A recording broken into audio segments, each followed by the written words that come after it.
దేవునికి స్తోత్రాలు. నా వాయిస్ క్లారిటీగా ఉందండి? నా వాయిస్ బాగా వినపడుతుందా? వినిపిస్తుందక్క. వినిపిస్తుందండి. ఓకే. దేవునికి స్తోత్రాలు. మనము 18వ వచనం నుంచి మనం చదువుకుంటా ఉన్నాం. గత వారము మనము ఆహ్, ఏంటంటే మనము కొమ్మల లాంటి వారిమి అని మనం నేర్చుకున్నాం. వేరు ప్రభువు అని మనం నేర్చుకున్నాం. అంతేకాదు మనము అంటు కట్టబడిన వారంగా ఉండాలి ప్రభువులో అని మనం నేర్చుకున్నాం. అలాగే మనము వేరులు సరిగా లేకపోతే మనం ఫలించలేము. వేరు ప్రభువునుగా మనం ఉండకపోతే మనం ఫలించలేము అని నేర్చుకున్నాం. అలాగే ఫలింపని ప్రతి చెట్టు నరకబడి అగ్నిలో వేయబడతది అనేది మనం జ్ఞాపకం జేసుకోవాలి కదా! మనం ఇక్కడ చూసుకున్నట్లయితే మనము చాలా విషయాలు దేవుడు పోయిన వారం మనతో మాట్లాడుతూ వచ్చాడు. ఈ వారము కొరకు నేను ధ్యానం చేసుకుంటా ఉన్నప్పుడు చాలా ప్రభా! ఎలా నడిపిస్తావో నాకు తెలీదు. నాకేమో అర్థం కావట్లేదు ప్రభా! నాతో మాట్లాడు ప్రభా! నీవే నన్ను నడిపించు ప్రభా! అని ప్రభువుకి అప్పచెప్పుకున్నాను నేను. చదువుతా ఉంటే ఎంతో అద్భుతంగా అనిపిస్తది. కానీ అర్థం గానట్టు అనిపిస్తది. ఒక్కొక్కసారి అర్థమైనట్టు అనిపిస్తది. కానీ ప్రభు ఎలా నడిపిస్తాడో ఆయన చిత్తం కదా! ఆయనకు అప్పచెప్పుకున్నప్పుడు ఆయనే మనతో మాట్లాడతాడు. ఎందుకంటే ఆయన జ్ఞానమును శోధించుట అసాధ్యము అని రాయబడింది. నిజంగా అందరూ చాలా మంది మనుషులు చేశారు, మనుషులు రాశారు అంటారు. మనుషుల మాటలంటే ఇంత నిజంగా ఇలాగుంటాయా? లోతుగా ఇంత అర్థం లేని పరిస్థితిలో కదా!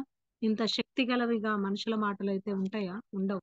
దేవుడు వ్రాయించాడు మనుషుల చేత. అసలు దేవుడు ఈ లోకానికి రావడానికే ఒక మనిషి ద్వారా వచ్చాడు. మరియమ్మ గర్భంలో నుంచి మన కోసం ఈ లోకానికొచ్చాడని మనం చూస్తా ఉన్నాం. కదా! ఆయన ఈ లోకానికి రావడం కోసమే ఆయన ఒక మనిషిని ఉపయోగించాడు కదా! ఆయన వాక్కుని బయలుపరచడానికి మనుషులను ఉపయోగించి ఇది మనం ఇక్కడ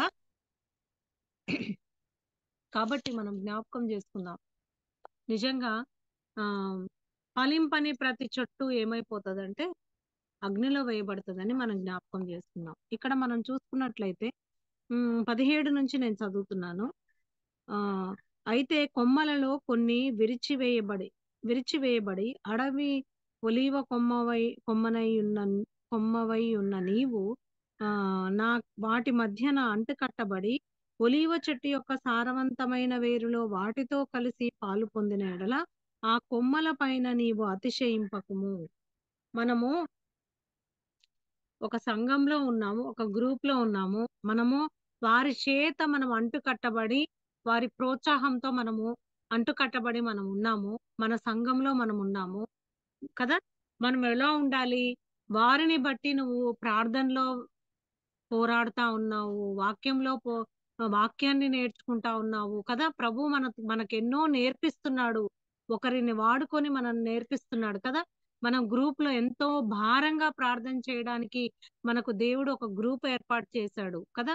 ఇదంతా ఏర్పాటు చేశాడు. తర్వాత గ్రూప్ అనే కాదు. మనం ఒక సంఘంలో మనము ఒలీవల మొక్కల వలె మనం పెరుగుతా ఉన్నాం. మనము మేలు పొందుతున్నాం. మనము వారి ప్రార్థనల ద్వారా, వారి ప్రోత్సాహం ద్వారా, వారి యొక్క మాటల ద్వారా మనం ఆదరించబడుతూ, ఎదిగింపబడుతూ మనమున్నాం. అప్పుడు మనము ఎలా ఉండాలి? అతిశయించొద్దు అంటున్నాడు దేవుడు. గర్వపడొద్దు. నువ్వు వారికంటే ఎక్కువయిన తర్వాత, వారికంటే నువ్వు బాగా నేర్చుకున్న తర్వాత, లేదా వారికంటే తక్కువున్నా, నువ్వు కొంతవరకు ఎదిగిన తర్వాత, నువ్వు వారిని నిర్లక్ష్యం చేయొద్దు. అంటే అతిశయించొద్దు అనే మాట ఇక్కడ మనం చూస్తున్నాం. ఇది మానవ స్వభావం కదండీ! కదా! ఇప్పుడు మన పిల్లలున్నారు. Suppose example. పిల్లలు పుట్టినప్పటి నుంచి మన మీదనే పడతారు. తల్లులంగా మనకు బాగా తెలుసు. కదా! మన మీదనే ఆధారపడతారు. ప్రతిదీ చిన్న ఒక అక్షరంతో సహా మనం పలికిస్తూ, నేర్పిస్తూ, వారిని అడుగులో అడుగు ఏయిస్తూ, వారికి తినిపిస్తూ, కదా! వారికి మాటలు చెప్తూ, మనము ప్రతిదీ మనము నేర్పిస్తూ తీసుకొచ్చినాం. టీనేజ్‌కొచ్చేసరికి పిల్లలు, మా మమ్మీకేం తెలుసులే అనుకుంటారు. నాకు బాగా తెలుసు. టీనేజ్ నుంచి యవ్వనంలోకి అడుగుపెట్టే పరిస్థితిలో కొంచెం డిస్టర్బెన్స్ అవుతారు పిల్లలు. అంటే హార్మోన్స్ అన్నీ వాళ్ళకి అప్ అండ్ డౌన్ అంటే అప్ అండ్ డౌన్ అవ్వవు కానీ, అవన్నీ వాళ్ళకి ఒక పెరుగుదలకి ఒక స్టార్టింగ్ అన్నమాట అది. ఆ టైంలో వాళ్ళు కొంచెం యవ్వన స్టేజ్‌లోకొచ్చేటప్పుడు అంటే నాకు బాగా తెలుసు, నాకన్నీ తెలుసు. అంటే ఒక తెలివి, జ్ఞానముతో కలిపి బాడీ కూడా ఏమవుతది, శరీరం కూడా వాళ్ళలో డెవలప్ అవుతది. ఆ టైంలో నాకన్నీ తెలుసు, మా మమ్మీకి ఏమి తెలీదు అన్నట్టయిపోతారు పిల్లలు. "నీకేం తెలుసమ్మా" అని మాట్లాడతారు. మా మమ్మీకి ఏం తెలీదన్నట్టు అనుకుంటారు. కానీ మనం అవన్నీ వాళ్ళకి నేర్పించి అంతవరకు తీసుకొచ్చుంటాం. కదా! అవునా? కాదా? కానీ వాళ్ళలో ఏమొస్తదంటే, మా మమ్మీకి, డ్యాడీకి ఏం తెలుసు? డ్యాడీని డ్యాడీ అంత ఎక్కువుండరు కాబట్టి, ఒకవేళ మనమందరం మమ్మీలం కదా! ఒకవేళ మనమే ఆలోచిద్దాం. కదా! ఏమీ తెలీదు అన్నట్టు, మాకన్నీ తెలుసు. మమ్మీ నువ్వు ఊరుకో నీకేం తెలుసు అంటారు. కదా! మనకు అనుభవమే. కదా! ఆ! అది ఏంటంటే, అది చిన్న పిల్లల్లో ఒకవేళ వాళ్ళలో ఉన్న శారీరక పరిస్థితిని బట్టి, వాళ్ళలో ఉన్న పెరుగుదలను బట్టి, వాళ్ళలో ఉన్న శరీరంలో జరిగే మార్పులను బట్టి, లేదా తెలివి, జ్ఞానము శరీరంతో కలిపి ఇంప్రూవ్‌మెంట్ అవుతున్నందుకు వాళ్ళలో ఆ పరిస్థితి రావచ్చు. ఎందుకంటే వాళ్ళలో తెలివొస్తుంది. ఇంకా తర్వాత బాగా అంటే మనకి వాళ్ళ వాళ్ళకున్న పరిస్థితికి, ఇప్పుడున్న వాతావరణానికి, మనం చదువుకుంటున్న వాతావరణానికి కొంచెం తేడా కావచ్చు. కదా! ఇప్పుడున్న ఫ్యాషన్‌కి, మనకున్న ఫ్యాషన్‌కి తేడా కావచ్చు. కాబట్టి మనకి ఏమి రాదు అన్న ఫీలింగ్‌లోకి పిల్లలు వెళ్ళిపోతారు. ఓకే. అది సరే. ఎందుకంటే వాళ్ళ బాడీ పరిస్థితిని బట్టి, వాళ్ళ జ్ఞాన పరిస్థితిని బట్టి, ఆ టైంలో అన్నీ ఎదుగుతా ఉంటారు కాబట్టి, వాళ్ళలో ఆ ఫీలింగ్ రావచ్చు. కానీ ఆత్మీయంగా, శారీరకంగా ఎదిగిపోయాము, జ్ఞానంగా ఎదిగిపోయాము, తెలివిలో ఎదిగిపోయాము.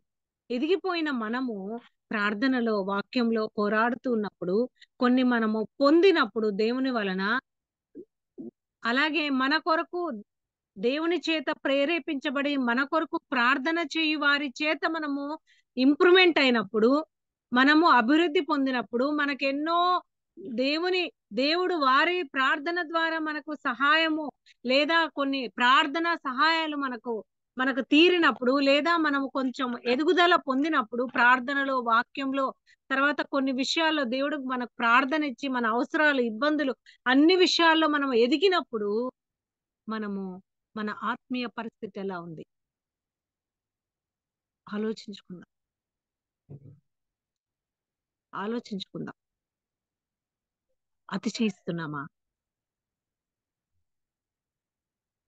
మన మనము ఒకరి నుంచి మనము ప్రోత్సహించబడి, వాళ్ళకంటే మనం గొప్పగా ఫీల్ అవుతున్నామా? అతిశయించడం అంటే అది. వాళ్ళకేం తెలుసులే. వాళ్ళకి వాళ్ళిలా కదా! ఆహ్, నాకే తెలుసు. లేదంటే ఇంకా ఆ మాటలు కూడా మాట్లాడకుండా ఒక ఇగో ఒకటేంటంటే ఏదన్నా వాళ్ళు చెప్పినా ఇగో అడ్డమొస్తది మనకు. నాకేంటి వాళ్ళు చెప్పేది? అవునా కాదా? ఇది మానవ స్వభావం. ఎవ్వరిని ఉద్దేశించి చెప్పినది కాదిది. ఇది మానవ స్వభావం గాబట్టే దేవుడు వాక్యంలో రాయించాడు. వీళ్ళిలాగా అని కాదు ఇక్కడ. దేవుడు మన మానవ స్వభావము ఇది, ఇది జరుగుతూ వస్తుంటది. సాతానుగాడు మనల్ని ప్రేరేపిస్తూ, మనల్ని డౌన్ చేయడానికి, మనం అభివృద్ధి పొందకుండా మనల్ని ఆపడానికి సాతాను ఉపయోగించే ఆయుధం ఇది. ఏంటి? అతిశయం. గొప్పగా ఫీల్ అవ్వడం. వాళ్ళకంటే నేనే ఎక్కువ అనుకోవడం. కదా! అది అతిశయం. అందుకే ప్రభు అంటున్నాడు చూడండి ఒకసారి. 17 వచనం. అతిశయింపకుము. ఆ కొమ్మల పైన నీవు అతిశయించొద్దు. నువ్వు వాళ్ళతో పాలు పొంది ఒలీవ చెట్టు 17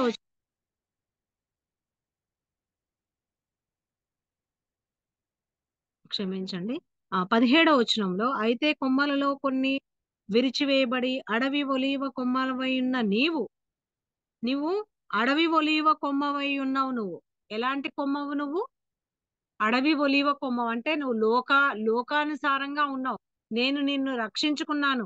అడవిలో వానకు, ఎండకు తడిసిపోయి శ్రమలకు, ఈ దానికి లేదంటే కాల్చేస్తే కాలిపోయే పరిస్థితిలో అగ్ని గుండానికి ఉన్న దారిలో ఉన్నావు నువ్వు.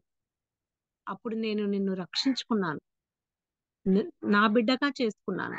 నా సహవాసంలో, నా బిడ్డలతో సహవాసంలో ఉంచాను. ఆ! అంటున్నాడు దేవుడు. అడవి ఒలీవ కొమ్మవయ్యున్న నీవు వాటి మధ్యన నువ్వు అంటుకట్టబడ్డావు. అంటుకట్టబడి ఏమంటున్నాడు? అంటుకట్టబడి ఒలీవ చెట్టు యొక్క సారవంతమైన వేరులో వాటితో కలిపి పాలు పొందిన ఎడల, ఒలీవ చెట్టు యొక్క సారవంతమైన నేలలో ఒలీవ చెట్టుతో నువ్వు అంటుకట్టబడ్డా. అడవి అడవి చెట్లతో కాదు, ఒలీవ చెట్టుతో నిన్ను అంటుకట్టాను. దేవుని యొక్క బిడ్డలతో, దేవుని సహవాసంలో, నా యొక్క సంఘంలో నిన్ను అంటుకట్టాను. నా యొక్క సంఘంలో నిన్ను చేర్చాను. నీకు మారు మనసిచ్చి బాప్తిసం ఇచ్చి ఒక సంఘంలో అంటుకట్టబడ్డాను. ఒక ప్రార్థన సహవాసంలో నేను నిన్ను ఉంచాను. ఉంచితే నువ్వు ఎలా ఉన్నావు? నీ పరిస్థితి ఎలా ఉంది? పాలు పొందిన ఎడల వారితో నువ్వు పాలు పొందుతున్నావు, షేర్ చేసుకుంటున్నావు, ప్రార్థన చేస్తున్నావు, ధ్యానిస్తున్నావు, మేలు పొందుతున్నావు. ఆ కొమ్మల పైన నీవు అతిశయింపకము. అలా ఉన్న నీవు ఆ నీతో సహవాసంలో ఉన్న కొమ్మల మీద నువ్వు అతిశయించొద్దు. Note this point. మనతో సహవాసంలో ఉన్న కొమ్మల మీద మనం అతిశయించకూడదని వాక్యం చెప్తుంది. అంటే ఇది మనకేమి ఎక్కువగా అనిపించదు, ఇంపార్టెంట్ గా ముఖ్యమైనదిగా అనిపించదు. కానీ మన ఆత్మీయ జీవితాన్ని, మన జీవిత విధానంలో మనము శారీరకంగా ఆత్మీయంగా ఎదగకుండా మనల్ని డౌన్ చేయడానికి సాతానుడు వేసే ఆయుధం ఇది. ఏంటిది? మన చుట్టూ ఉన్నవారు, మన సహవాసంలో మన చుట్టూ ఉన్న వారి మీద మనం అతిశయించడం, గొప్పగా ఫీల్ అవ్వడం, నాకే అన్ని తెలుసు అనుకోవడం, లేదా అసూయపడ్డం. వారిలో ఉన్న మంచి లక్షణాలను చూచి నీకంటే వాళ్ళు ఇంకా బాగా పండ్లు ఎక్కువగా కాశారు, నువ్వు కొంచెమే కాసావు. వాళ్ళని చూసి నువ్వు అతిశయించకూడదు, అతిశయపడకూడదు. అంటే నాకేం తక్కువ, ఏం వాళ్ళకేదో ఉన్నట్టు, కొంచెం ఎక్కువ ఉంటే ఉన్నట్టు ఫీల్ అయిపోతున్నారే కదా. వాళ్ళు కొంచెం బాగా ఉన్నారో, లేదా ఏమన్నా ఎక్కువ కొన్నారే అనుకోండి, లేదా ఏవైనా కొనుక్కున్నారు, బంగారమో ఇల్లో, లేదా ఏదో ఏదో ఎక్సెట్రా ఎక్సెట్రా కొనుక్కున్నారు, లేదా సంఘంలో ఆత్మీయంగా అభివృద్ధి అవుతున్నారు, సంఘంలో వాళ్ళు కూడా పాటలు పాడడం స్టార్ట్ చేశారు, వాక్యం చెప్పడం స్టార్ట్ చేశారు, గ్రూప్ లో కూడా ఉన్నారు, వాక్యం చెప్పడం స్టార్ట్ చేశారు. లేదా ఇప్పుడు సపోజ్ ఒక ఎగ్జాంపుల్ మాత్రమే చెప్తున్నా. గ్రేస్ అక్క కొంతమందిని ఆమ్, వాళ్ళలో ఉన్న వరాలను బట్టి, గ్రేస్ అక్కకున్న దైవ ప్రేరేపణను బట్టి, వాళ్ళకి దేవుడు ప్రేరేపించినప్పుడు వారికి ఏదైనా అనుమతించారు. ఇది పాట పాడమ్మా, లేదంటే ఈ మాట చెప్పమ్మా, లేదంటే సాక్ష్యం చెప్పమ్మా, లేదంటే ఇదిగో ప్రార్థన చేయమ్మా, లేదంటే వాక్యం షేర్ చేసుకోమ్మా, సాక్ష్యం షేర్ చేసుకోమ్మా అని చెప్పించారనుకో దేవుడు. అప్పుడు ఆళ్ళకే ఆళ్ళ మీద అతిశయపడకూడదు మనం. అసూయ రాకూడదు మనం.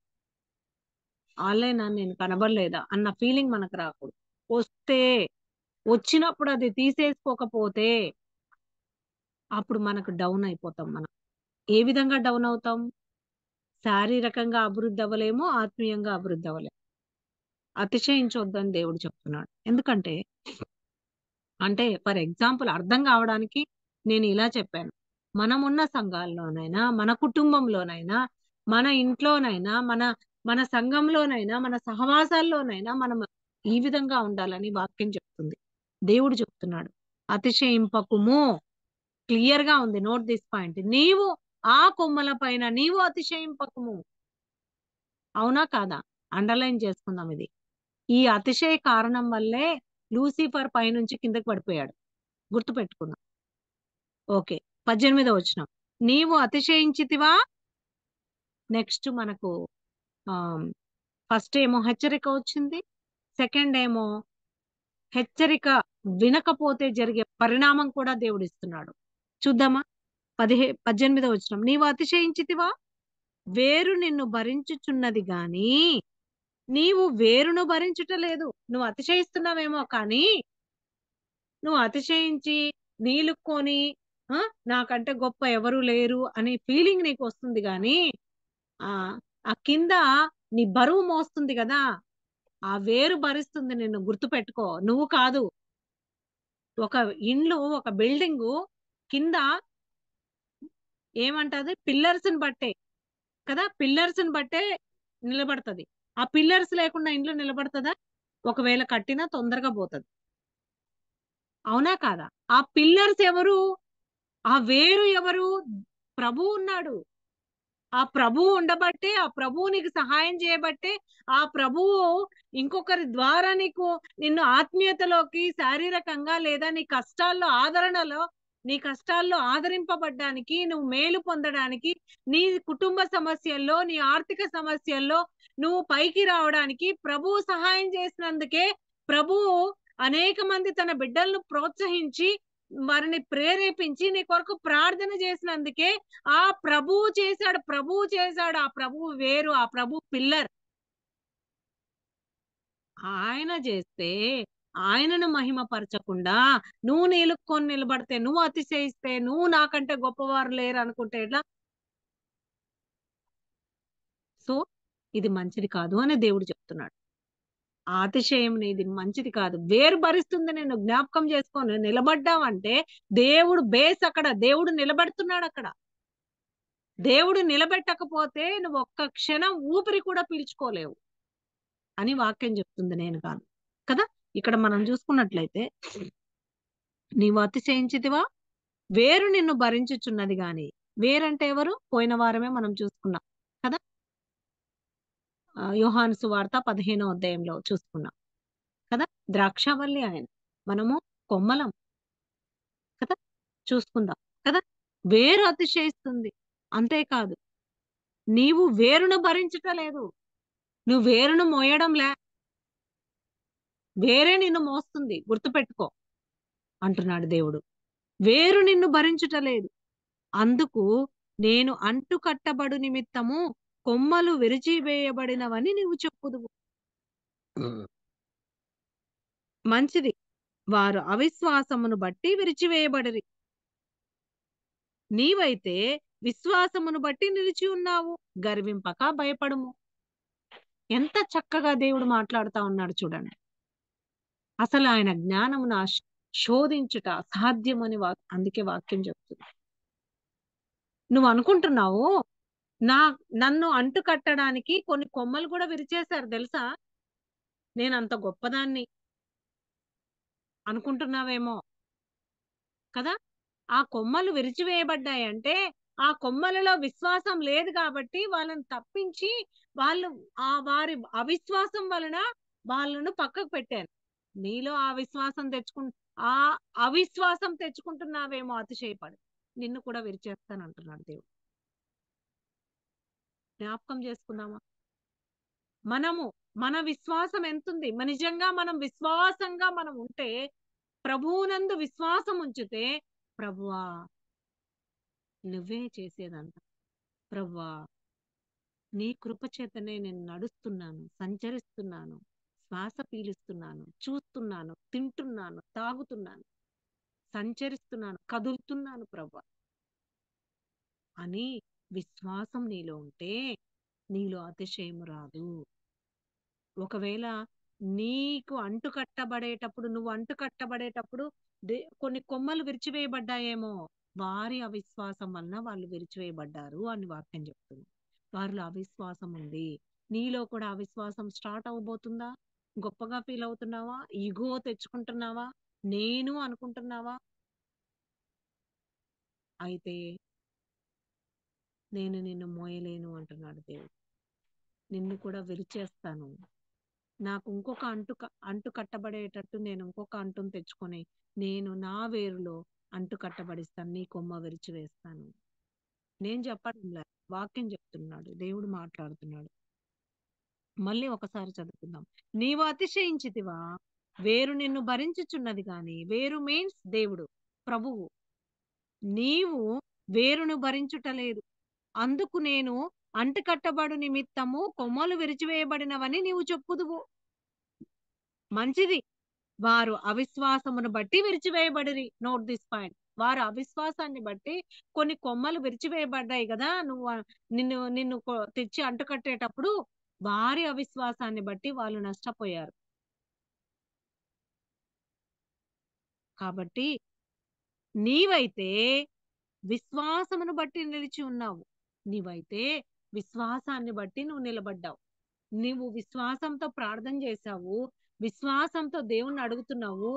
అప్పుడు నీ కోసం నేను విశ్వాసంతో అడిగేవారిని ప్రేరేపించి, వారు ప్రార్థన చేసేటట్టుగా నేను ప్రేరేపించాను. ఎందుకంటే నీలో ఆ విశ్వాసం ఉంది కాబట్టి. కాబట్టి నువ్వు గర్వింపక భయపడుము. నువ్వు గర్వించొద్దు. గర్వమునకు ముందు ఏం నడుస్తది? నాశనం నడుస్తది. గర్వం వచ్చిందా నీకంటే ముందు నాశనం పోయి నిలబడతది ముందు. గర్వం వచ్చిందా మనకంటే ముందు నాశనమే స్టార్ట్ అవుతదంట. గర్వం స్టార్ట్ అవ్వదు. గర్వం మనలో స్టార్ట్ అవుతది. నాశనం ముందు పరిగెత్తుకొని పోయి ముందే స్టార్ట్ చేసేస్తది దాని వర్కు. దాని పని స్టార్ట్ చేసేస్తది. సో, మనం ఎంత జాగ్రత్తగా ఉండాలో చూద్దాం. అందుకే మీకు కలిగిన రక్షణను భయముతోను, వణుకుతోను కొనసాగించుకోండి అంటున్నాడు. భయంతో వణుకుందా అసలు మనకి? పాత నిబంధనలో అయితే వణికి దేవుని వాక్యం చదువుతుంటేనే గజగజ గజగజ వణికి ఏం చేసేవాళ్ళు? తల మీద ముసుగు వేసుకొని వణికేవాళ్ళంట గజగజ గజ. సాష్టాంగ పడేవారంట భూమి మీద. ఆ భక్తి మనలో ఉందా? ఆ భయం మనలో ఉందా? జ్ఞాపకం చేసుకుందాం. ఆ భయము, భక్తి ఉంటే మనలో అసూయ ఎందుకొస్తది? మనలో అబద్ధం ఎందుకొస్తది? మనలో భయం లేకుండా గర్వం ఎందుకొస్తది? అవిధేయత ఎందుకొస్తది? కదా! రాదు కదా! మనం అలాంటి వారిమా? కాదు. కానీ మనం అలా ఉండడానికి సాతానుగాడు మనల్ని ప్రేరేపించి మనం బలహీనం అవ్వడానికి మన యొక్క మన యొక్క అభివృద్ధిని కట్ చేయడానికి సాతాను ఉపయోగించే ఆయుధం ఇది. కాబట్టి మనం ఎలా ఉండాలి? గర్వింపక భయపడము అంటున్నాడు. మనం షారా గురించి మనం ధ్యానం చేసేటప్పుడు చాలా విషయాలు నేర్చుకున్నాం కదా! షారా తన స్థానాన్ని కూడా హాగరుకిచ్చింది. అదే హాగరు ధన ధనం సారీ అబ్రహాము ధనవంతుడు. షారా ధనవంతురాలు. వారు ఉన్నతమైన దేవుణ్ణి, సర్వాధికారి అయిన దేవుణ్ణి సేవిస్తున్నారు. సర్వశక్తిగల దేవుణ్ణి సేవిస్తున్నారు. అంత గొప్ప దేవుడని విశ్వాసం ఉంచారు కాబట్టే, అంత గొప్ప దేవుడని వారికి అర్థమైంది కాబట్టే, వారు వారికున్నవన్నీ వదులుకొని వాళ్ళ స్వజనాన్ని వదిలి దేవుడు ఎక్కడికి చూపిస్తానో అక్కడికి బయలుదేరమంటే అన్నీ వదిలేసి బయలుదేరారు. అంత గొప్ప విశ్వాసం ఉంది వాళ్ళలో. అలాంటి ఒక విశ్వాసి అయిన శారా తనకి 89 ఏండ్లొచ్చినా పిల్లలు కలగలేదని ఏం జేసింది? సారీ 89 కాదు. 79 ఏండ్లొచ్చినా పిల్లలు కలగలేదని అసలు ఆహ్, ఆ స్టేజి చూడలేదు. ఆ స్టేటస్ చూడలేదు. ఆ సమానత్వం చూడలేదు. ఈక్వల్‌గా ఉన్న వాళ్ళని చూసుకోలేదు. ఒక ధనవంతురాల్ని చూడలేదు. ఒక ఉన్నతమైన కుటుంబంలో ఉన్న ఆమెను తీసుకొచ్చి చేయలేదు. తన ఇంట్లో ఉన్న ఒక దాసిని ప్రేమించి, ఆ దాసిని తన భర్తకు తన స్థానం ఇచ్చింది. ఇచ్చినప్పుడు ఆ దాసి మేలు పొందిన తర్వాత ఏం చేసింది? నిన్ననే మేము సిస్టర్స్ మీటింగ్‌లో ధ్యానం చేసుకున్నాం ఈ మాట. మనం ఇంతకు ముందే ధ్యానం చేసుకున్నాం. కదా! ఏం చేసింది? ఒక్కసారి ఆ వచనం మనం తిప్పుకుందామా? ఆదికాండము 16వ అధ్యాయము. మళ్ళీ ఒకసారి చదువుకుందాం. మనం గుర్తు చేసుకుందాం.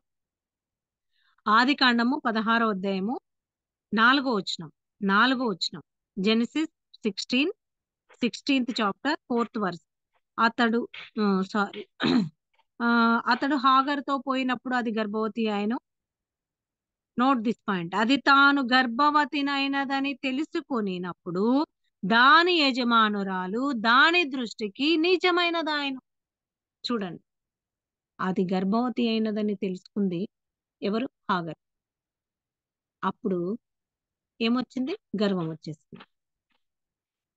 ఆ గర్వం వచ్చినప్పుడు ఇంకేం స్టార్ట్ అయింది? అసూయ స్టార్ట్ అయింది. అసూయ స్టార్ట్ అయినప్పుడు ఏం స్టార్ట్ అయింది? ఓర్వలేనితనం స్టార్ట్ అయింది. ఓర్వలేనితనం స్టార్ట్ అయినప్పుడు ఏం స్టార్ట్ అయింది? స్వార్థం స్టార్ట్ అయింది. స్వార్థం స్టార్ట్ అయినప్పుడు ఏం స్టార్ట్ అయింది? గర్వం పెరిగిపోయింది. గర్వం పెరిగిపోయినప్పుడు ఏం స్టార్ట్ అయింది? తనకంటే చుట్టూ ఉన్న వాళ్ళు ఏం పనికిరారు, నేనే గొప్ప, నేనే అన్న ఫీలింగ్ లోకి వచ్చేసింది. అది కూడా ఎవరు? తనకు తన స్థానాన్నిచ్చి, తనకు ఒక గౌరవాన్నిచ్చి, తనకు ఒక స్టేజ్‌నిచ్చి, తన బట్టలు మారడానికి చారా కారణం. తన వస్త్రధారణ మారడానికి చారా కారణం. తన స్టేటస్ మారడానికి చారా కారణం. తను ఒక స్టేజ్, ఒక గౌరవం పొందడానికి చారా కారణం. ఒక భార్యగా ఒక ఉన్నత స్టేజ్‌లో ఉండడానికి చారా కారణం. ఒక ప్రార్థనా పరుడికి నిజంగా ఒక ప్రార్థనా గృహంలో ఉండడానికి, ఒక బాధ్యత కలిగిన ఒక స్త్రీగా ఉండడానికి శారా కారణం. కానీ ఇప్పుడు శారా ఏమైంది? నీచంగా కనపడుతుంది. కృతజ్ఞత లేని మనస్సు. అందుకే అంత్య దినములలో అపాయకరమైన కాలంలో వచ్చును. మనుషులు స్వార్థ ప్రియులు కదా! మనుషులు స్వార్థ ప్రియులు, అహంకారులు, బింకములాడువారు, తల్లిదండ్రులకు అవిధేయులు కదా! ఇవన్నీ మనం చూస్తాం. చూద్దాం ఆ మాట. 2వ తిమోతిలకు రాసిన పత్రిక 2వ తిమోతిలకు రాసిన పత్రిక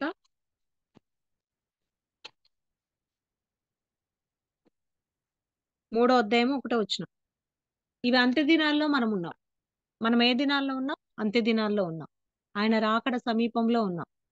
అప్పుడే వాళ్ళు ఆ టైంలోనే వాళ్ళు అంత్య దినాల్లోకి వచ్చాము. ఇంకా దేవుని రాకడ సమీపంగా ఉందన్నప్పుడు మనకి ఇంకా అన్నీ సమాప్తమైన పరిస్థితులు వచ్చేసినాయి. అన్నీ జరుగుతా ఉన్నాయి. ప్రకటన గ్రంథంలో ఉన్నవన్నీ జరుగుతా వస్తున్నాయి. మనం ఇంకా ఎంత అలర్ట్‌గా ఉండాలా? యాస్ సూన్ యాస్ పాసిబుల్‌గా ఉండాలి. ఏ టైంలో ప్రభు వస్తాడో మనకు తెలియదు. అంత్య దినములలో 3వ అధ్యాయము, 2వ తిమోతి 3వ అధ్యాయము 1వ వచనం నుంచి, 2 తిమోతి 3 చాప్టర్ 1 నుంచి, అంత్య దినములలో అపాయకరమైన కాలములు వచ్చునని తెలుసుకొనుము. ఏలైనగా మనుషులు స్వార్థ ప్రియులు. మనుషులు ఎలాంటి వారు? స్వార్థం. ఈ స్వార్థం ఉన్నందుకే ప్రభువు ఒకటే ఆజ్ఞ ఇచ్చినాడు. అన్నిటి ఆజ్ఞలకి ఒక ప్రతిరూపం. అన్ని ఆజ్ఞలకి ఒక ప్రతిరూపం ఏంటంటే, నిన్ను వలె నీ పొరుగువానిని ప్రేమించు అని. ప్రేమించడం అంటే వారి పాపంలో పాలు పొందడం కాదు సుమా. ప్రేమించడం అంటే వారి పాపంలో మరణం నొందకుండా, శిక్ష నొందకుండా కాపాడడం. ప్రేమించడం అంటే గర్వపడకుండా, అతిశయపడకుండా, హెచ్చించుకోకుండా మనం తగ్గించుకొని వారిని ప్రేమించడం. ప్రేమించడం అంటే మనకు ఎవరైనా మేలు చేసినప్పుడు వారిని గౌరవించడం, వారు చేసిన మేలును కృతజ్ఞత కలిగి ఉండడం, స్వార్థం తెచ్చుకోకుండా, స్వార్థం లేకుండా ఉండడం ప్రేమి ఎలాంటిది? ప్రేమించడం. నిన్ను వలే నీ పొరుగు నీ కోసం నువ్వేమనుకుంటున్నావో ఎదుటి వారి కోసం నువ్వు అదే అనుకో. అది ప్రేమించడం అంటున్నాడు. మరి తప్పులు చేసినప్పుడు హెచ్చరించు. వినకపోతే ప్రభువుకు అప్పజెప్పు. తప్పులను గూడా కవర్ చేసుకొని రావద్దు. సమర్థించొద్దు ప్రేమించడం అంటే. తప్పులను కవర్ చేసుకొనొస్తే, సమర్థిస్తే వారి తప్పులను గూడా నీ స్వార్థం కోసం సమర్థిస్తే వారిని నరకానికి పంపిస్తున్నావు నువ్వు. నువ్వేమి ప్రేమించినట్టు? నరకం నుంచి తప్పిస్తే వాళ్ళ ఆ బాధ, శిక్ష, వేదన నుంచి నువ్వు తప్పించడానికి నీ ప్రయత్నం ఉంటే అప్పుడు నువ్వు ప్రేమించినట్టవుతావు. కదా! స్వార్థపరులు, స్వార్థ ప్రియులు. అంటే నా కోసం నేను ఏదైనా చేయొచ్చు. వాళ్ళ కోసం నేనెందుకు జేయాలా? నా కోసం నేనేమైనా చేయొచ్చు. వాళ్ళ కోసం నేనెందుకు జేయాలా? నాకేమన్నా ఒస్తదా? నాకేమన్నా లాభం ఉంటే నాకేమన్నా నాకు అవసరమైనప్పుడు వాళ్ళు పలుకుతారు. మనం వాళ్ళ కోసం చేస్తే. అనేది మన సామెత గాదు. దేవుని పిల్లల సామెత గాదు. వాళ్ళు కష్టంలో ఉన్నప్పుడు మనం హెల్ప్ చేయడం, ప్రార్థన చేయడం, ఆదరించడం, ప్రేమించడం మన బాధ్యత. నా బాధ్యత. అంటే ప్రభువులోకి నడిపించడం. దాని మూల కారణం ఏంటి? ప్రభువులోకి నడిపించడం. మళ్ళీ విశ్వాసులైతే ప్రభువులో ఎదిగింప చేయడం విశ్వాసులను. అది స్వార్థంగా మనం ఎంచుకోకూడదు. నా కోసం ఏమన్నా చేస్తారేమో ఫ్యూచర్‌లో అందుకు నేను చేస్తా అనేది ఆ సామెత మనకు పనిచేయదు. నా కోసం ఏమీ చేయకపోయినా నేను ప్రభు ప్రేమ, ప్రభు వాక్యానికి నేను విధేయురాలినవుతాను అనేది ప్రేమ. అది నిన్ను వలె నీ పొరుగువాడిని ప్రేమించడం అంటే. అందుకే ప్రభు అంటున్నాడు, మనుషులు స్వార్థ ప్రియులు, ధనాపేక్షులు, బింకములాడువారు. బింకములాడువారంటే అక్కడ ఏం మాట మాట్లాడాలో అక్కడ మాట్లాడతారు. ఇక్కడ ఏం మాట మాట్లాడతారు, ఇక్కడ మాట్లాడతారు. ఇక్కడ ఏం చెప్పాలో ఇక్కడ చెప్తారు. ఎవరికి వాళ్ళకి ఏది చెప్పాలో అది పెట్టి ఏం చేస్తారు? దాంట్లోనేమంటారంటే అబద్ధాలు అంటారు దాన్ని.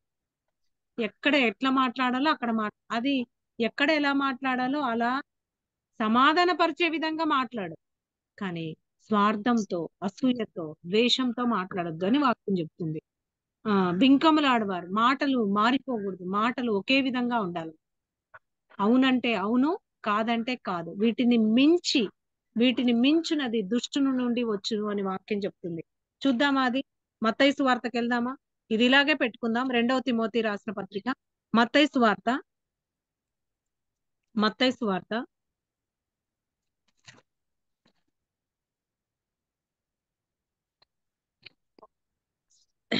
5వ అధ్యాయము. మత్తయి సువార్త 5వ అధ్యాయము 17వ వచనం. మత్తయి సువార్త మాథ్యూ చాప్టర్ 5 17th వర్స్. మీ మాట అవునంటే అవును, కాదంటే కాదు అని ఉండవలెను. మీ మాట అవునంటే అవును, కాదంటే కాదు అని ఉండవలెను. వీటికి వీటికి మించునది దుష్టుని నుండి పుట్టునది. వీటికి మించునది దుష్టుని నుండి పుట్టునది. అవునంటే అవును, లేదా కాదంటే కాదు, లేదా మౌనంగా ఉండు. అంతేగాని ఎక్స్ట్రా మాటలు మాట్లాడొద్దండి వాక్యం చెప్తుంది. ఎవరో మనుషుల కోసం, వాళ్ళ మెప్పుకోలు కోసం, వాళ్ళు మెచ్చుకోవడం కోసం ఎక్స్ట్రా మాటలు మనం ఓవర్ గా మాట్లాడొద్దని వాక్యం చెప్తుంది. ఎంతవరకు మాట్లాడాలో అంతవరకే మాట్లాడు. అవునంటే అవును, కాదంటే కాదు అని మాట్లాడు. వీటికి మించి నువ్వు ఎక్స్ట్రా మాట్లాడావా, దుష్టుడు నీలో పనిచేస్తున్నాడు. దుష్టుడిలో నుండి పుడుతుంది ఇది. గుర్తుపెట్టుకో. అది నిన్ను, నీ ఆత్మీయ జీవితాన్ని, నీ అభివృద్ధి యొక్క జీవితాన్ని తినేస్తది కానీ నేను అభివృద్ధి చేయలేదు. సో ఏం చేయాలా? అవునంటే అవునని చెప్పాలా, కాదంటే కాదని చెప్పాలి. లేదా దానివల్ల మనం ఏదైనా మాట్లాడడం వల్ల ఒక ఒక నిజమైనదైనా మాట్లాడడం వల్ల అక్కడ ఏదైనా ఒక ఒక ప్రాబ్లం వస్తుందా, ఒక గొడవ అయిపోతుందా అంటే నువ్వు మౌనంగా ఉండు. వారి కొరకు నువ్వు ప్రార్థన చేయి. పర్సనల్ గా హెచ్చరించు. మౌనంగా ఉండు. ప్రార్థన చేయి. దేవుడు నీకు సహాయం చేస్తాడు. దుష్టుని నుండి పుట్టేటివన్నీ గొడవలకి, దుష్టుని నుండి పుట్టేటివన్నీ మన అభివృద్ధి పోవడానికి పనిచేస్తాయి. మన ఆత్మీయ జీవితం పతనం అవుతుంది. ఎదుటివారి జీవితం కూడా పతనం అవుతుంది దానివల్ల. ఎదుటివారు కూడా ఆత్మీయతలో ఉండకుండా వెనకబడిపోతారు. నెమ్మది, శాంతి, సమాధానం కోల్పోతారు. వారిలో కూడా ఆత్మీయత ఉండనప్పుడు వాళ్ళు కూడా ప్రభువులో లేని వారైతే నరకానికి వెళ్ళే మార్గంలో ఉంటారు. ఇంకా ప్రభువు మీద విశ్వాసం వారిలో తగ్గించిన వాళ్ళం అవుతాం. ప్రభువుని నమ్ముకోకుండా మనమే కారణం అవుతాం. విశ్వాసులైతే, కొంత విశ్వాసులు బలహీనమైన విశ్వాసులైతే ఆ బలహీనంగా ఉన్న విశ్వాసం కూడా తగ్గించడానికి మనమే కారణమవుతాం. సో మనలో గర్వం ఎన్ని విధాలుగా పనిచేస్తుంది చూడండి. అతిశయం ఎన్ని విధాలుగా పనిచేస్తుంది చూడండి కదా. అందుకే షారాను నీచంగా చూసింది. షారా ద్వారా పొంది షారా ద్వారా ఒక స్టేజ్‌లోకొచ్చి షారాని నీచంగా చూసింది కాబట్టే దేవుడు ఆ కుటుంబంలోనే స్థానం లేకుండా చేశాడు హాగర్‌ని. ఆ కుటుంబంలోనే స్థానం లేకుండా చేశాడు దేవుడు హాగర్‌ని. నీ యొక్క సంతానాన్ని అభివృద్ధి చేస్తాను, ఆశీర్వదిస్తాను. నీ కుమారుడు గూడా ఒక బలమైన జనమవుతాడు.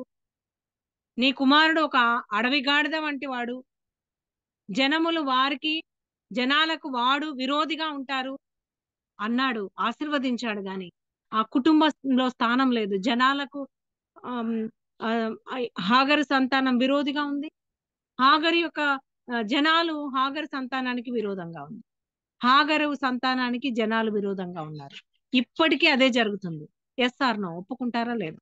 అరబ్బులకి, మిగతా వాళ్ళకి పడనే పడదు. కదా! ఇప్పటికి యెరూషలేము మీద దాడి జరుగుతానే ఉంది. యెరూషలేము మీదే కాదు, ఎవ్వరినైనా కనికరము, దయ, జాలి లేకుండా వాళ్ళు ప్రవర్తిస్తారు. రక్షణ పొందితే తప్ప వాళ్ళలో అడవి గాడిద లాంటి స్వభావం పోదు. ఆశీర్వదిస్తానన్నట్టు దేవుడు ఆశీర్వదించాడు. వారికెంతో ధనముంది. కానీ ఆ ధనం వల్ల ఏం ప్రయోజనం? ఈ లోకపరంగా ఆశీర్వదించబడ్డారు. వాళ్ళకేమీ కొదవలేదు కదా! మన మన గ్రూప్‌లో గూడా వస్తుంటారు గదా! సిస్టర్ వాళ్ళు కువైట్‌లో జాబ్ చేస్తున్నారు కదా! వాళ్ళకి తవ్వుతే పెట్రోలొస్తది. మనకు తవ్వుతే నీళ్లొస్తాయి. అందుకే వాళ్ళు ధనవంతులు. దేవుడు ఆశీర్వదించినట్టు. కువైటు, మస్కటు, ఖత్తరు ఇవన్నీ.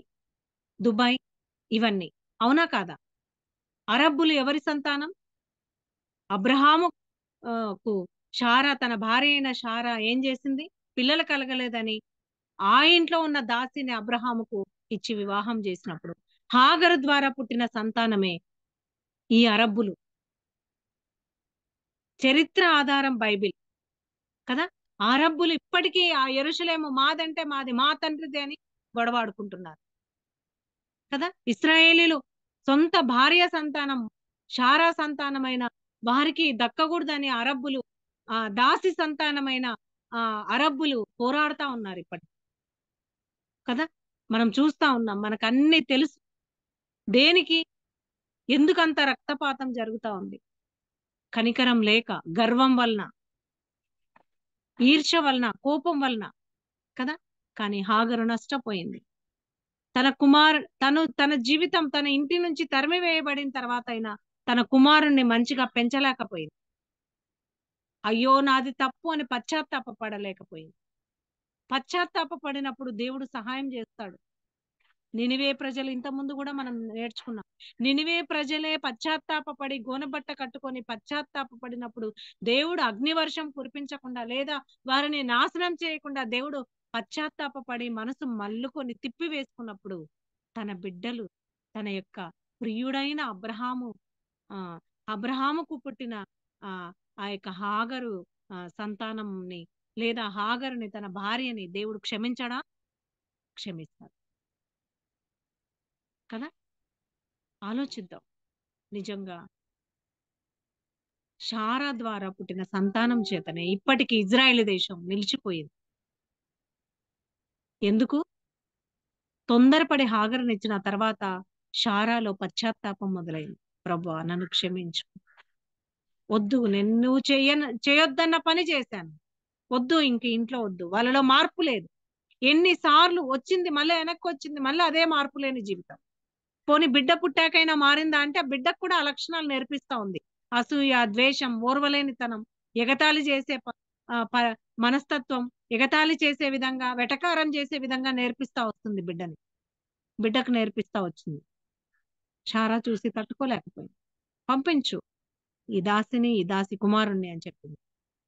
అబ్రహాం ఏడ్చాడు. ఎందుకంటే అబ్రహాముకు పుట్టిన కుమారుడు కాబట్టి. దేవుడితో మాట్లాడాడు. ప్రభువా ఏం చేయాలి? ఏడుస్తుంటే, అబ్రహామా నువ్వేడవద్దు. నీ భార్య సంతానమే నీకు సంతానం అవుతది. దాసి సంతానం నీకు సంతానం కాదు అని దేవుడు ఖండితంగా చెప్పేస్తాడు. పంపించు. కానీ నేను వారిని కూడా ఆశీర్వదిస్తాను అన్నట్టే ఆయన ఆ రోజు మాట చెప్పాడు. ఆ మాట ఇప్పటికీ నెరవేరుతా ఉంది. కానీ ఆ అసూయ వలన, ఆ స్వార్థం వలన, ఆ యొక్క ఓర్వలేనితనం వలన ఒక స్థితికొచ్చిన తర్వాత తనకు ఈ ఇతరులను తన చుట్టూ ఉన్న వారిని నీచంగా చూసే ఆ స్వభావం వలన నష్టపోయారు. ఇప్పటికీ, ఇప్పటికీ కదా! ఆలోచిద్దాం కదా! నిజంగా దేవుడు ఎంత గొప్ప ప్రభువు కదా! మనము వీటికి మించి పుట్టితే అవి దుష్టుని నుంచి వస్తుంది అనేది మనం జ్ఞాపకం చేసుకుందాం. అన్ బింకములాడువారు అహంకారం ఉంటది. దూషణ ఉంటది కదా! దూషిస్తారు. తొందరపడి మాట్లాడతారు. అది నిజమా కాదా అని తెలుసుకోరు. ఒకవేళ నిజమైనా మాట్లాడొద్దు. హెచ్చరించు. ప్రార్థన చెయ్యి. అంతేకాదు షేర్ చేసుకో. ఓపెన్‌గా మాట్లాడుకో. నీకు క్లియర్ అవుతది. ఒకవేళ నిజం అనిపించిందనుకో ప్రార్థన చెయ్యి. దేవుడికి అప్పచెప్పు. తల్లిదండ్రులకు అవిధేయులు. తల్లిదండ్రులకు అవిధేయతగా ఉంటారు. లోబడని మనస్తత్వం. కృతజ్ఞత లేని వారు ఈ పాయింట్ వచ్చింది మనకు. కృతజ్ఞత లేకుండా అపవిత్రులు ఇవన్నీ మనం తర్వాత చదువుకోండి. మన పాఠ్య భాగానికొద్దాం. నిజంగా కృతజ్ఞత లేని వారు. కృతజ్ఞత లేనప్పుడు ఇవన్నీ వచ్చేసాయి. లేనప్పుడు అందుకే గర్వింపక నువ్వు వారి విశ్వాసమును బట్టి వాళ్ళు ఆ! ఆహ్, హ్మ్. నిలిచి పెరికివేయబడ్డారు. వారి అవిశ్వాసాన్ని బట్టి వారు పెరికివేయబడ్డారు. ఆహ్, హ్మ్. తర్వాత నీవైతే విశ్వాసమును బట్టి నిలిచి ఉన్నావు కాబట్టి నువ్వు గర్వించొద్దు, అతిశయించొద్దు అంటున్నాడు దేవుడు. భయపడు. నువ్వే స్థితిలో ఉన్నా భయం కలిగి ఉండు. భయం కలిగి ఉండు. ఆ అతిశయం చేతనే సౌలు తన కుటుంబంలో ఎవ్వరూ రాజు లేకపోయే పరిస్థితికి కారణమయ్యాడు. తన కుటుంబమంతా నాశనం అయిపోయింది సౌలు కుటుంబం. దావీదు విధేయుడైన, గర్వపడని, తగ్గించుకునే దావీదును దేవుడు గొర్రెల దొడ్డిలో ఉన్నా కూడా తీసుకొచ్చి సింహాసనం ఎక్కిచ్చాడు. ఎందుకెక్కిచ్చాడు? ఆ స్టేజ్ ఉందా? ఆ స్టేటస్ ఉందా? మరి గౌ ఎలా ఉన్నాడు స్టేజ్ ఎక్కిన తర్వాత కూడా దావీదు? దేవునికి లోబడి ఉన్నాడు. ఏ పని చేయాలన్నా ప్రభువా నేను చేయాలా? ఎక్కడికన్నా వెళ్ళాలన్నా ప్రభువా పోదునా? ప్రభువుతో విచారణ చేయకుండా ఏది చేయలేదు దావీదు. ఏ స్టేజ్‌లోకొచ్చినా కూడా ప్రభువా నువ్వే నా కాపరివి. నేనెక్కడున్నా నువ్వే నా కాపరివి. తగ్గించుకున్నాడు. దావీదు పాపం చేసినప్పుడు కూడా హెచ్చరించినప్పుడు నాకు రాజును నన్ను నువ్వు ఎదిరిస్తావా అని నాతాను ప్రవక్తని శాసించలేదు. నాతాను ప్రవక్తని హింసించలేదు. కన్నీరు కార్చుతూ దేవుని సన్నిధిలో గోజాడాడు. నీవే అనేసరికి ఇంతమంది ముందులో నన్ను అవమానిస్తావా అని నాతాను ప్రవక్త మీద తిరుగుబాటు చేసి ఎవరక్కడ మరణదండ విధించండి రాజునే మాట్లాడుతున్నాడని తన తప్పును సమర్థించుకోలేదు. తన తప్పును కవర్ చేసుకోలేదు కదా! ఆ మనస్సునే దేవుడు కోరుతున్నాడు కాబట్టి, ఆ దావీదు సింహాసనమే ఇంతవరకు యుగములు ఆయన రాజ్యం అంతము లేనిదయ్యుండునని మరియమ్మకు యేసు ప్రభు గురించి దేవదూత చెప్పినట్టు ఇప్పటికీ, ఇప్పటికీ ఆ యెరూషలేము నిలబడే ఉంది. ఆ యెరూషలేము కొరకు ప్రార్థన చేయుడి అని వాక్యం చెప్తుంది. అందుకే ఆ యెరూషలేముకు ఏముంటది? ఎలాగుంటది వారికి? 25 వచనంలో మనం చూస్తే, సహోదరులారా మీ దృష్టికి మీరే బుద్ధిమంతులమని అనుకొనకుండునట్లు ఈ మర్మము మీరు తెలుసుకొనగోరుచున్నాను. అదేదనగా అన్యజనుల ప్రవేశము సంపూర్ణమగు వరకు ఇశ్రాయేలునకు కఠిన మనస్సు కొంత మట్టుకు కలిగెను. Note this point. అన్యజనుల ప్రవేశము సంపూర్ణమగు వరకు ఇశ్రాయేలీయుల మీద ఇశ్రాయేలునకు కఠిన మనస్సు కొంత మట్టుకు కలిగెను. అన్యజనుల ప్రవేశం కొరకు. అన్యజనులందరూ అందరూ చెదిరిపోయారు. ఆయన బిడ్డలే దేవుడు మొట్టమొదట మనుషుల్ని ఆదామును, హవ్వను చేసి వారి ద్వారా సంతానం అంతా అభివృద్ధి చేసి కదా! భూమి అందంతటా నిండించాడు దేవుడు. కానీ చాలా మంది మనుషులు సృష్టికర్తను మరిచి దేవుడు చేసిన సృష్టికి విలువిస్తూ వచ్చారు. సృష్టి చేసిన దేవుడు గొప్పవాడని మర్చిపోయారు. దేవుడు చేసిన సృష్టికి విలువిస్తూ వచ్చారు. అంతలో కనబడి అంతలో మాయమైపోయి మరణాన్ని జయించలేని శక్తి గల వారికి విలువిస్తూ వచ్చారు, పూజిస్తూ వచ్చారు. అందుకే ఆ అన్యజనులుగా మారిపోయారు. ఆ అన్యజనులను తన బిడ్డలుగా చేసుకొనుట కోసమే దేవుడు ఆ పరలోకాన్ని వదిలి మానవునిగా, దేవుడుగా వస్తే మనుషులు తట్టుకోలేరు కాబట్టి మానవుడిగా ఈ లోకానికి కన్యక గర్భంలో పరిశుద్ధంగా జన్మించాడు. మన పాపాలన్నీ ఆయన మీద వేసుకొని మన కొరకు రక్తం కార్చి ఈ లోకమంతటి కొరకు రక్తం కార్చాడు. పరిశుద్ధ రక్తం, పాపము లేని రక్తం కార్చాడు. మన కొరకు ప్రాణం పెట్టడానికే వచ్చాడు కనుక రక్తం కార్చి ప్రాణం పెట్టాడు. అంతేకాదు ఆయన ముందుగానే చెప్పాడు గనక లేస్తానని. అంతేకాదు ఆయన దేవుడు కాబట్టి, అంతేకాదు ఆయనలో పాపం లేదు కాబట్టి ఆయన మరణాన్ని జయించగలిగాడు. మరణాన్ని జయించి తిరిగి లేశాడు కదా. తిరిగి లేసి ఆయన దేవుడని రుజువుపరుచుకున్నాడు. రుజువుపరుచుకొని అన్యజనులందరి కోసం రక్తం కార్చాడు. పాపానికి పరిహారం పరిశుద్ధమైన రక్తం. ఎందుకు కఠినపరిచాడు ఇశ్రాయేలీలని, యూదా ప్రజలని? మన రక్షణ కోసం కొంతవరకు కఠినపరిచాడు. తర్వాత ఆయన వారికి కూడా రక్షణ ఇస్తాడు. ఆ వాగ్దానం ఇచ్చాడు కదా. ఆ సింహాసనమే స్థిరంగా ఉంది. ఆ సింహాసనంలో నుండి యూదా గోత్రపు సింహమైన యేసుక్రీస్తు వచ్చాడు. ఆ సింహాసనం మీదనే కూర్చోబోతున్నాడు. 1000 ఏండ్ల పరిపాలనలో ఆ సింహాసనమే శాశ్వత కాలంగా ఉంటది. ఆయన రెండవ రాకడలో తిరిగి రాబోతున్నాడు. ఆయన యందు విశ్వాసం ఉంచిన వారు రక్షింపబడతారు. రక్షణ లేని వారికి నరకమే. ఆత్మకు చావు లేదు కాబట్టి నరకమే అని వాక్యం చెప్తుంది. కాబట్టి ఇశ్రాయేలీలకు ఏమిచ్చాడు? కఠిన మనసు ఇచ్చి సిలువ ఎంచుకున్నాడు. ఇశ్రాయేలీలకు, యూదులకు కఠిన మనసు ఇచ్చాడు. ఎందుకు? మనందరి రక్షణ కోసం ఆయన కొంత మట్టుకు ఇచ్చాడు కఠిన మనసు. వారు ప్రవేశించినప్పుడు, అన్యజనులందరూ ప్రభువులోకి వచ్చినప్పుడు రేపొద్దున రెండవ రాకడలో వారి కఠిన మనస్సును దేవుడు తీసివేయబోతున్నాడు. ఇశ్రాయేలీలందరూ, యూదులందరూ కఠిన మనస్సు తీసివేసుకొని మెస్సియా ఈయనే, అయ్యో మేము మెస్సియా కొరకు ఎదురు చూసామే, ఆయననే సిలువేసామే అనే గుండెలు బాదుకునే రోజు రాబోతుంది. ఆ సిలువేసిన ఆయన కోసం మేము ఎంత ఎంత కష్టమైనా, ఎంత ప్రాణాలైనా వదులుకుంటాం, నలగొట్టినా ఓర్చుకుంటాం అనే స్థితికి రేపు 7 ఏండ్ల శ్రమల్లో రాబోతా ఉన్నారు ఇశ్రాయేలీలు. ఆ శ్రమల్లో వారే తట్టుకుంటారు. ఆ శక్తి దేవుడు వారికి ఇస్తాడు. కానీ మనకు ఆ శక్తి ఉండదు కాబట్టి ఇప్పుడే అందరూ అంతటా మారుమనసు పొందాలని ఎంత మంది ఆపిన వాక్యం ప్రకటించబడతానే ఉంది. మతం మార్పిడి కోసం కాదు, మనస్సు మార్పిడి కోసం, ఆత్మరక్షణ కోసం. మతం మారినా రక్షణ రాదు, కులం మారినా రక్షణ రాదు, వేషం మార్చుకున్నా రక్షణ రాదు, వారి హృదయం మారదు, వారి క్రియలు మారవు అని మనకు తెలుసు. కాబట్టి దేవుడు ఎంత గొప్ప కార్యం కదా. వారు ప్రవేశించినప్పుడు విమోచకుడు సియోనులో నుండి వచ్చి యాకోబులో నుండి భక్తిహీనులను తొలగించును. నేను వారి పాపములను పరిహరించినప్పుడు నా వలన వారికి కలుగు నిబంధన ఇదియే అని వ్రాయబడినట్లు ఇశ్రాయేలు జనులందరూ రక్షింపబడుదురు. ఎంత గొప్ప దేవుడండి, ఎంత ప్రేమగల దేవుడండి. ఎప్పుడో అబ్రహాముకు వాగ్దానం ఇచ్చింది, ఎప్పుడో నోహుకు వాగ్దానం ఇచ్చింది, నెరవేరుస్తానంటున్నాడు. చూడండి, ఇశ్రాయేలు జనులందరూ రక్షించుకుంటాను నేను అంటున్నాడు. అది కూడా ఎలాగా?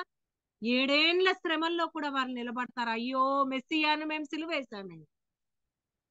ఆ సిలువ వేయించుకుంది కూడా ఎవరు? యేసు ప్రభువే కదా. వారికి కఠిన మనసు ఇచ్చాడు. ఎందుకు? లోకంలో ఉన్న ప్రజలందరూ సృష్టికర్త ఎవరు అనేది గుర్తుపట్టాలి. సృష్టికర్తకు మాత్రమే మరణాన్ని జయించే శక్తి ఉంటదని అర్థం చేసుకోవాలి కదా. కాబట్టి అప్పుడు ఇశ్రాయేలీలు తెలుసుకుంటారు. అందుకే ఈ ఆన్లైన్ అంతా కదా. ఆధార్ వచ్చింది, తర్వాత ఒకటే వస్తుంది, ఒక్కటే వస్తుంది, రేపొద్దున ఒక్కటే వస్తుంది. అది ఉంటేనే ఏదైనా రేపు 7 ఏండ్ల శ్రమల్లో అది వాటికి వారు లోబడరు. ఇశ్రాయేలీలు ఎదిరిస్తారు. అప్పటికి నమ్మిన వారు పరలోకానికి ప్రభు రెండవ రాకడ మధ్యాకాశంలోకి ఎత్తబడతారు. నమ్మని వారు ఇక్కడ విలువబడతారు. కానీ నమ్మని అన్యజనులకు అప్పుడు రక్షణ వాళ్ళు వాళ్ళు పోరాడలేరు. ఇశ్రాయేలీయులకు దేవుడు ఆ శక్తి ఇస్తాడు. వారిని రక్షించుకుంటాను అంటున్నాడు. వాగ్దానం ఎప్పుడో చేశాడండి. వేల వేల వేల సంవత్సరాల క్రితం. ఆయన మర్చిపోలేదు వాగ్దానం. నీకు నాకు దేవుడు వాగ్దానం చేశాడా? కన్నీటితో ప్రార్థన చేసి వాక్యం చదువుకుంటే దేవుడు మాట్లాడాడా? గుర్తుపెట్టుకో. అది నీ పిల్లల పిల్లల పిల్లల తర్వాత కూడా అది పనిచేస్తుంది. దేవుడు మాట్లాడింది ఆయన మాట తప్పుటకు నరమాత్రుడు కాదు. అబద్ధమాడుటకు ఆయన నరమాత్రుడు కాదు. మాట తప్పుటకు ఆయన మనిషి కాదు కదా, అన్యాయస్తుడు కాదు అని వాక్యం చెప్తుంది కదా. ఎంత గొప్ప ప్రభువు కదా. ఆయన పాపాలను పరిహరించినప్పుడు ఇదే నిబంధన. నిబంధన నోహకు చేసిన నిబంధన. ఏమన్నాడు నోహతో కదా, ఇదిగో నేను ఆకాశంలో అదిగో ధనస్సు నుంచుతున్నాను, నీకు చేయబోయే నిబంధన ఇదే, నేను భూజనులందరినీ ఎప్పుడూ నేను నాశనం చేయను, నాశనం చేయను, నేను వాగ్దానం ఇస్తున్నా, నీకు నిబంధన చేస్తున్నా. ఆ నిబంధన ఎవరు? యేసుక్రీస్తు వారు ఈ లోకానికి రావడం. యేసుక్రీస్తు వారు ఈ లోకానికి రావడం. ఎందుకంటే భూజనులందరినీ నాశనం చేయకుండా ఆయన రక్తాన్ని కారుస్తాడు. ఆయన రక్తాన్ని కార్చి మన కొరకు రక్షణ ఏర్పాటు చేశాడు. అంతేకాదు ఇశ్రాయేలులకు కూడా ఒకరోజు రక్షణ రాబోతుంది. దేవుడు ఎంత గొప్పవాడు, ఎంత కృపగలవాడు, ఎంత ప్రేమ. ఆయన కఠినుడే కాని ప్రేమ గలవాడు. ఆయన ఆయన కఠినుడే కాని దుర్మార్గుడు కాదు కదా. జాలి గలవాడు, ప్రేమ గలవాడు కదా. నిజంగా ఎంత గొప్ప ప్రేమ గల తండ్రి ఆయన కదా. కాబట్టి నీలో గర్వం ఎందుకు, నీలో అసూయ ఎందుకు, నీకు ద్వేషం ఎందుకు, నువ్వెందుకు క్షమించలేకపోతున్నావు, ఎందుకు ఓర్చుకోలేకపోతున్నావు? కానీ హెచ్చరించాల్సిన సమయం వచ్చినప్పుడు హెచ్చరించు. వినకపోతే వదిలే, అలాగే మళ్ళీ ప్రేమించు. దేవుడే మాట్లాడతాడు. గద్దించవలసినప్పుడు గద్దించు. అలా అని పర్సనల్ గా గాయం కలగకుండా ప్రేమతో చెప్పు. వినలేదనుకో గట్టిగా చెప్పు, లేదనుకో ప్రార్థన చేయి, అంతే కదా. 22వ వచనం, దేవుడు స్వాభావికమైన కొమ్మలను పెట్టని ఎడల నిన్నును విడిచిపెట్టడు. స్వాభావికమైన అంటే ఈ లోకానుసారమైన కొమ్మలను నువ్వు విడిచిపెట్టకపోతే నిన్ను కూడా దేవుడు విడిచిపెట్టడు. గుర్తుపెట్టుకో. వాక్యం చెప్తుంది, నేను కాదు. కాబట్టి దేవుని అనుగ్రహమును కాఠిన్యమును అనగా పడిపోయిన వారి మీద కాఠిన్యమును నీవు అనుగ్రహ ప్రాప్తుడవై నిలిచి ఉన్నాడలా నీ మీద ఉన్న దేవుని అనుగ్రహమును చూడుము. అట్లు నిలవని ఎడల నీవును నరికివేయబడదువు. Note this point. అట్లు నిలవబడకపోతే ఆయన అనుగ్రహాన్ని నువ్వు గుర్తు పెట్టుకొని దాని ప్రకారం స్పందించక హాగరు వలె, సౌలు వలె, కయీను వలె నువ్వు ప్రవర్తిస్తూ వస్తే నీ ఆరాధన, నీ యొక్క ప్రభువుకు నువ్వు చేసే ఆరాధన ప్రార్థన నీ హృదయపూర్వకంగా, నీ మనస్పూర్వకంగా ఆత్మతో చేయకుండా కయీను లాంటి స్వభావం ఉంటే, ఓర్వలేని స్వభావము, గుర్తు లేని స్వభావము కదా, కృతజ్ఞత లేని హాగరు లాంటి స్వభావము నీకుంటే, ఒకరు ఎదుగుతుంటే చూడలేని సౌలు లాంటి స్వభావం నీకుంటే నువ్వు తీసేసుకో ఇప్పుడే, లేకుంటే నరికివేయబడతావు అని వాక్యం చెప్తుంది కదా. నేను చెప్పట్లేదు, వాక్యం చెప్తుంది కదా. దేవుని అనుగ్రహాన్ని గుర్తుపెట్టుకో. కాబట్టి 22వ వచనం, దేవుని అనుగ్రహమును కాఠిన్యమును అనగా పడిపోయిన వారి మీద కాఠిన్యమును నీవు అనుగ్రహ ప్రాప్తుడవై నిలిచి ఉన్నాడలా నీ మీద ఉన్న దేవుని పడిపోయిన వాళ్ళని వైపు కాదు, వాళ్ళ కోసం నువ్వు కన్నీరు గార్చు. వాళ్ళకంటే నేను గొప్పదాన్ని అనుకోవద్దు, గొప్పవాడని అనుకోవద్దు అని వాక్యం చెప్తుంది. పడిపోయిన వాళ్ళని చూసి వాళ్ళకంటే నేను గొప్ప కదా, నేను బాగున్నా కదా, అది కాదు. వాళ్ళ కొరకు నువ్వు ప్రార్థన చేయని బాధ్యత. వాళ్ళని చిన్న చూపు చూడొద్దు సుమా. వాళ్ళకు నీలో లేనిది, నీలో ఉన్నది వాళ్ళలో లేదని నువ్వు చిన్న చూపు చూడకు. గుర్తుపెట్టుకో, దేవుడు అనుగ్రహం గుర్తుపెట్టుకో. దేవుని అనుగ్రహం ఉన్నందుకే నీకు అవన్నీ కలిగినాయి. నీ తెలివి, నీ జ్ఞానము, నీది ఏమీ పనికిరాదు. దేవుడు జీవింపజేస్తున్నాడు బట్టే, దేవుడు మనకిస్తున్న జ్ఞానాన్ని బట్టే, మనకిస్తున్న ఆరోగ్యాన్ని బట్టే, మనకిస్తున్న ప్రతిదీ దాన్ని బట్టే మనం ఇలా ఉన్నాం అనేది దేవుని అనుగ్రహాన్ని మనం గుర్తుపెట్టుకోవాలి. లేకపోతే లేకపోతే అట్లు నిలవని ఎడలా 22 లాస్ట్ లో ఉంది. అట్లు నిలవని ఎడలా నువ్వు నరికి వేయబడదువు. వారును తమ అవిశ్వాసంలో నిలవకపోయిన ఎడల అంటు కట్టబడుదురు అంటు కట్టబడుదురు. వారును తమ అవిశ్వాసంలో నిలవకపోయిన ఎడల అంటు కట్టబడుదురు. దేవుడు వారిని మరలా అంటుకట్టుటకు శక్తి గలవాడు. ఎట్లనగా మీరు స్వాభావికమైన అడవి ఒలివ చెట్టు నుండి కోయబడి స్వభావ విరుద్ధముగా మంచి ఒలివ చెట్టున అంటుకట్టబడిన ఎడల స్వాభావికమైన కొమ్మలగు వారు మరి నిశ్చయముగా తమ సొంత ఒలివ చెట్టున అంటుకట్టబడరా. కాబట్టి నువ్వు మంచి ఒలివ చెట్టువి కాదు. లోకంలో బ్రతుకుతున్నావు, లోకానుసారంగా ఉన్నావు, రక్షణ లేక ఉన్నావు, పాపంలో ఉన్నావు, శాపంలో ఉన్నావు. అలాంటి నిన్ను తీసుకొచ్చి మంచి ఒలివ చెట్టులో అంటుకట్టాను, నీకు రక్షణ ఇచ్చాను. ఒక వేరు, ఒక స్టెమ్, ప్రభు స్టెమ్ముతో నువ్వు ఆనుకొని ఉన్నావు. కానీ స్వభావ విరుద్ధంగా నువ్వు అపవిత్రతగా ఉన్నావు, పాపంలో ఉన్నావు. నిన్ను కడిగి పాపము లేని దానికి నీకు అంటుకట్టాను. కానీ నువ్వు ఎలాగున్నావు? జాగ్రత్తగా ఉంది కదా. మరి నిశ్చయముగా తన సొంత ఒలివ చెట్టున అంటుకట్టబడదా కదా. సొంత ఒలివ చెట్టున అంటుకట్టబడదా అంటే సొంత ఒలివ చెట్టు ఎవరు? ఇశ్రాయేలీలు, యూదులు. గుర్తుపెట్టుకో, దేవుడు అన్యాయం చేయుటకు అన్యాయస్తుడు కాదు కదా.